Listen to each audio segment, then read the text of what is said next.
सुप्रभात। आदरणीय अधिष्ठाता महोदय, सम्माननीय सभी प्रोफेसर, मेरे सीनियर जूनियर, जैसा कि हम सभी को ज्ञात है, आज हम 77वें स्वतंत्रता दिवस को मनाने के लिए यहाँ एकत्रित हैं। ये आज़ादी हमने ऐसे ही नहीं पाई है, कई महान हस्तियों ने अपना खून बहाया है, कई लोगों ने बड़े संघर्ष के द्वारा हमें ये आज़ादी दी। आज अगर किसी युवा से पूछा जाए कि इस आज़ादी का महत्व क्या है, तो बड़ी आसानी से बोल देते हैं कि हमें तो आज़ादी इन्होंने दिलाई है, पर कैसे दिलाई है, उन्होंने किया क्या है। उनके संघर्ष को अगर ध्यान से देखा जाए तो रोंगटे खड़े हो जाएंगे। जिस पर बीती वही जानता है कि असलियत होती क्या है। इसी को मैं व्यक्त करने के लिए अटल बिहारी वाजपेयी जी की एक कविता यहाँ आपके सामने प्रस्तुत करना कि 15 अगस्त का दिन कहता आज़ादी अभी अधूरी है। 15 अगस्त का दिन कहता आज़ादी अभी अधूरी है। सपने सच होना बाकी है, रावी की शपथ न पूरी है। जिनकी लाशों पर पग धरकर आज़ादी भारत में आई, वे अब तक हैं खाना बदोश, गम की काली बदली छाई। कलकत्ते के फुटपाथों पर जो आंधी पानी सहते हैं, कलकत्ते के फुटपाथों पर जो आंधी पानी सहते हैं, उनसे पूछो 15 अगस्त के बारे में क्या कहते हैं। 15 अगस्त का दिन कहता आज़ादी अभी अधूरी है। सपने सच होना बाकी है, रावी की शपथ न पूरी है। हिंदू के नाते उनका दुख सुनते यदि तुम लाज आती, तो सीमा के उस पार चलो, सभ्यता वहां कुचली जाती। इंसान जहां बेचा जाता, ईमान खरीदा जाता है। इस्लाम सिसकियां भरता है, डॉलर मन में मुस्काता है। भूखों को गोली, नंगों को हथियार पहनाए जाते हैं। सूखे कंठों से जिहादी नारे लगवाए जाते हैं। लाहौर, कराची, ढाका पर मातम की काली छाया है। पख्तूनों पर, गिलगित पर है गंभीर गुलामी छाया।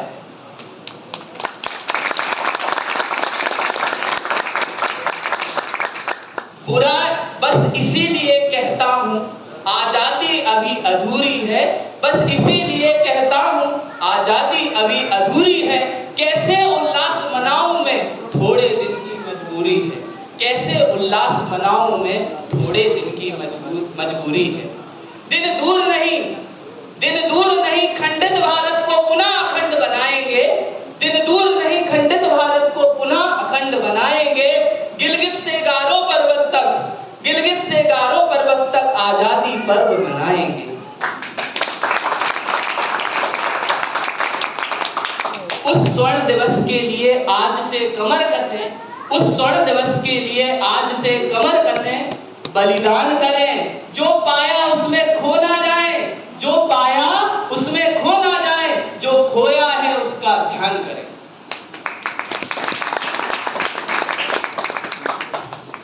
ऐसी आजादी हमें जो मिली है, उसको बनाने के लिए आज के युवाओं का, हर व्यक्ति का योगदान अब बहुत महत्वपूर्ण है। जैसा कि हम जानते हैं, अभी हम सिर्फ ब्रिटिश से आजाद हुए, लेकिन हम बहुत सारी चीजों से गुलाम बनते जा रहे हैं, जिसका बहुत बड़ा उदाहरण है वेस्टर्न कल्चर। इस कल्चर के लिए हम अपना सांस्कृतिक कल्चर भूलते जा रहे हैं। उस स्टाइल को अपनाते भारत की जो असली संस्कृति है, उसको हम भूलते जा रहे हैं। तो इसके लिए सबसे बड़ा जिम्मेदार कौन है? देश का युवा, जिनको दिखावे के लिए सब कुछ करना है, लेकिन असलियत जो होती है कि भारत का सच्चा भारत क्या है, वो मिटता जा रहा है। तो मैं आज इस स्वतंत्रता दिवस के अवसर पर उपस्थित सभी विद्वानगण, उपस्थित सभी मेरे बड़े लोग, उनसे एक ही निवेदन करना चाहता हूँ कि अपने घर में, अपने बच्चों के, अपने परिवारजनों के, अपने आसपास कृपया इस भारत की संस्कृति को मिटने से रोकिए। हमसे जितना हो सकता है, जो हमें लगता है, ऐसा नहीं है कि कुछ हमारी कमियां नहीं होंगी या कुछ हमारी गलत जो कि है रूढ़िवादी धारणाएं नहीं है, होंगी, क्योंकि हर सिक्के के दो पहलू होते हैं, एक अच्छा होता है तो एक बुरा होता है।